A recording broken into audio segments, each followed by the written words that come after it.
Hai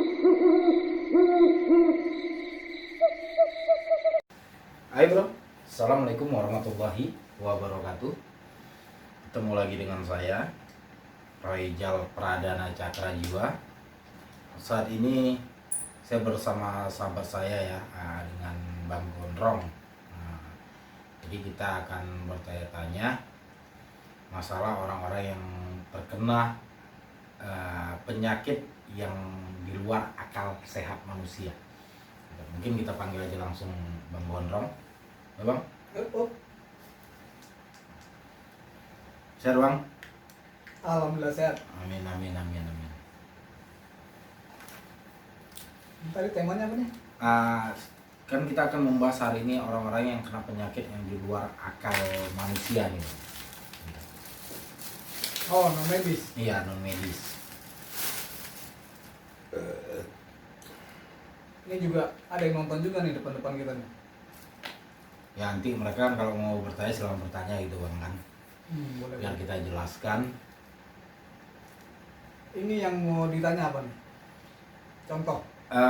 Setahu Abang, ciri-ciri penyakit non medis itu bagaimana aja sih Bang? Jadi biar masyarakat awam bisa mengetahui ciri-ciri orang yang terkena penyakit non medis. Ciri-ciri yang terkena non medis yang pertama adalah dia keluar daripada tabiat kesehariannya. Artinya yang biasanya orangnya periang tiba-tiba menjadi diam. Sini Bang. Orang yang diam tiba-tiba periang. Orang yang biasanya melihat sesuatu dengan berpikir tiba-tiba melihat dengan pandangan kosong. Biasa seperti itu, tapi harus digarisbawahin, kita harus mencari sebab-sebabnya. Bisa jadi yang tadinya riang, sebab-sebabnya mungkin ada orang tuanya atau keluarganya terkena musibah, ya kan? Atau mungkin dia lagi terkena musibah, entah kehilangan barang atau motornya lagi dicuri orang, atau kehilangan uang, atau mungkin dipecat dari pekerjaan gitu. Tapi artinya itu bahasa tabiat badannya itu tidak seperti biasa, di luar kebiasaan dia secara umum. Kalau orang marah, kebiasaan secara umum karena kita satu keluarga, kita bisa tahu nih kalau dia marah nih begini nih. Modelnya tiba-tiba ini marah tapi ini kok macam bukan dia ini. Jadi itu harus dicek terdahulu, ditelusurin dahulu gitu. Iya Bang, kan banyak. Jadi ciri-cirinya salah satu seperti itu Bang. Apalagi Bang ciri-cirinya Bang? Ya kalau untuk sendiri ya, kita biasanya yang terkena gangguan tuh tiba-tiba kehilangan waktu kita atau kelebihan waktu kita lebih banyak.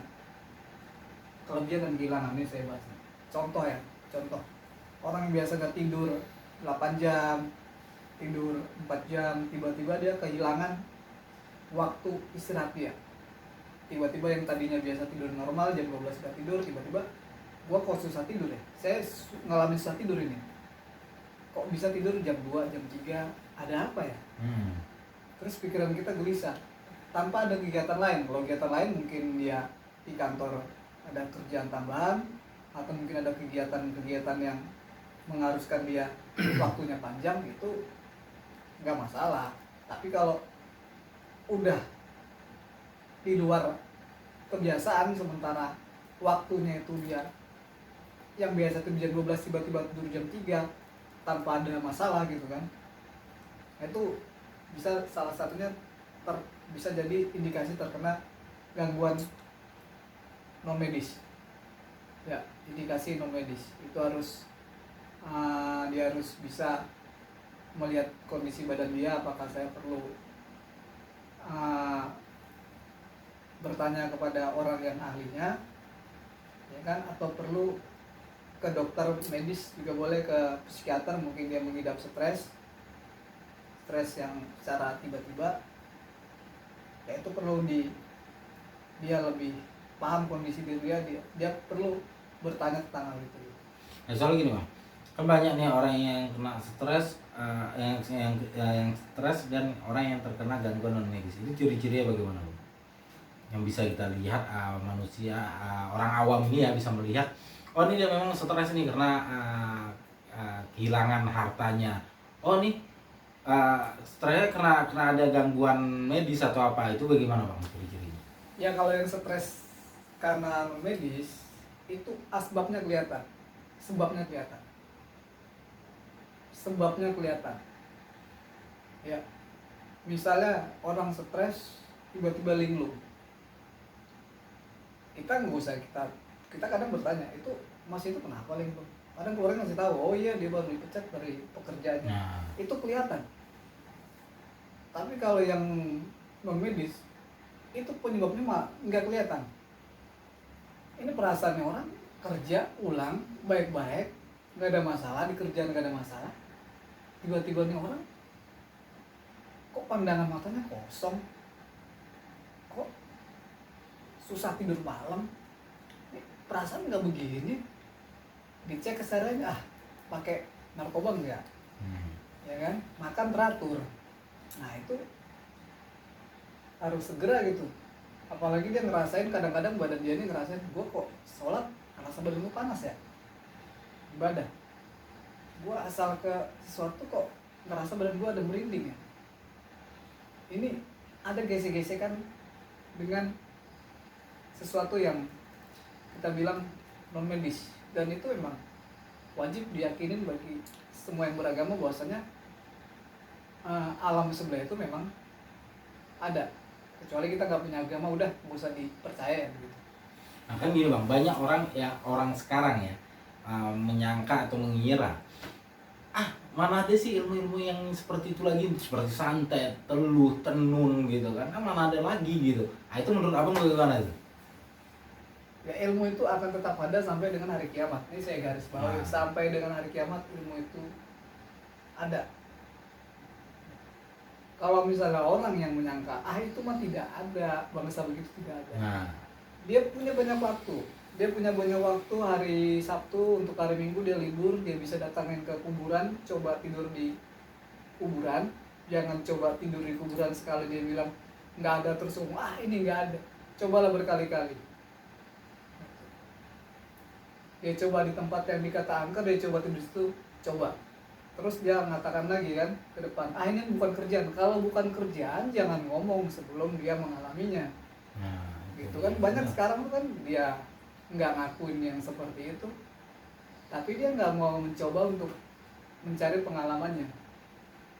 Udah banyak kejadian tuh yang orang-orang hilang di gunung, ya kan, yang keluarganya ada yang kena santet, kena teluh, yang mungkin pelapornya diambil orang lain menggunakan sihir. Sihir itu memang sudah ada dari zaman dahulu yang seperti itu, dan sampai hari kiamat gitu.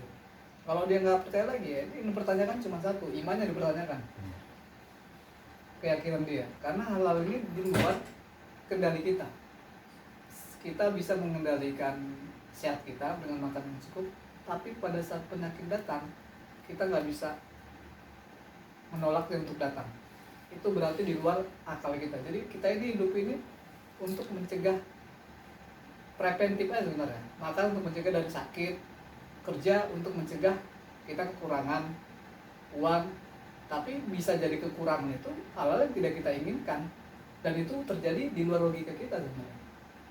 Ya, soalnya kan banyak orang kan ngomong kan, masa sih hari gini zaman yang canggih atau milenial seperti ini masih ada sih dengan ilmu-ilmu seperti itu. Kan banyak yang tidak tahu bahkan orang-orang awam tersebut gitu. Justru itu adalah salah satu bukti kecanggihan zaman. Jadi itu namanya, kalau saya katakan sih itu batinia. Itu zaman kecanggihan zaman, itu salah satu kecanggihan zaman, tapi zaman no logic, tidak menggunakan logika. Zaman kecanggihan teknologi logika, yaitu yang kita keluarin sekarang ini, handphone, satelit, ya kan, televisi, robot-robot yang sekarang ini kan, teknologi barcode. Itu zaman kecanggihan teknologi.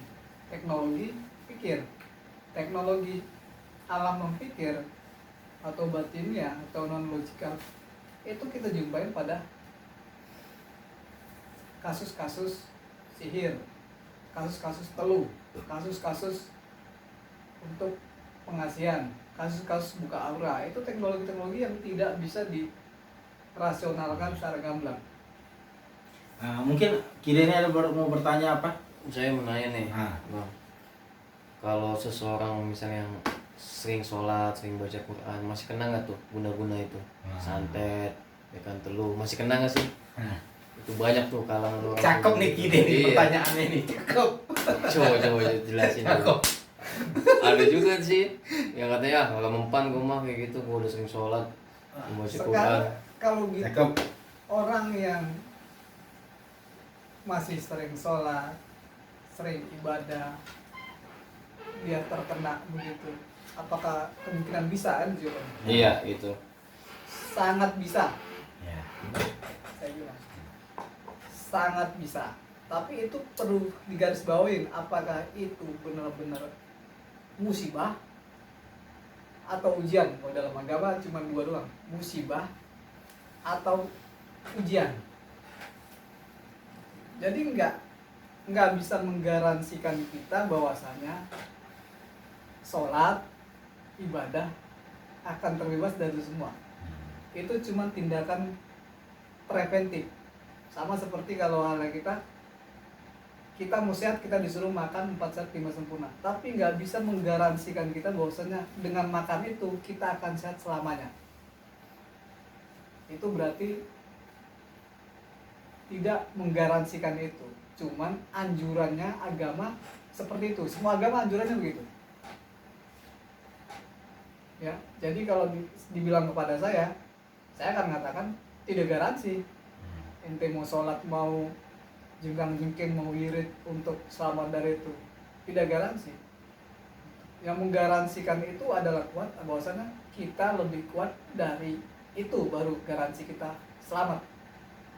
Jadi garansi selamat bisa diperoleh apabila kita lebih mampu daripada objek yang melukai kita itu. Kita lebih mampu, maka dia akan kalah. Kalau kondisinya dia lebih mampu dari kemampuan kita akan masuk. Santet juga begitu. Kalau kita lebih kuat, lebih mampu daripada yang menyantet, itu nggak akan masuk. Tapi kalau dia lebih mampu daripada kita, masuk. Ya. Jadi seperti itu. Ada yang tanya lagi, Ki? Udahlah itu aja ya. Itu aja ya. Iya. Isi Udah ini simpel. ada yang bertanya kan? Jadi benar yang seperti Bang Gondrong bilang ya, dalam arti hal manusia itu kan ada hari apes, gitu. Nah, Iya. pas hari apes itulah kita yang bisa terkena ya, Bang ya. Tolong jelaskan bagaimana Bang? Bukan dari apes. Kita di dunia ini tidak ada sama sekali garansi keselamatan. Ya, kita hanya diberikan panduan agama Buddha panduannya ini, agama Islam panduannya ini, agama Kristen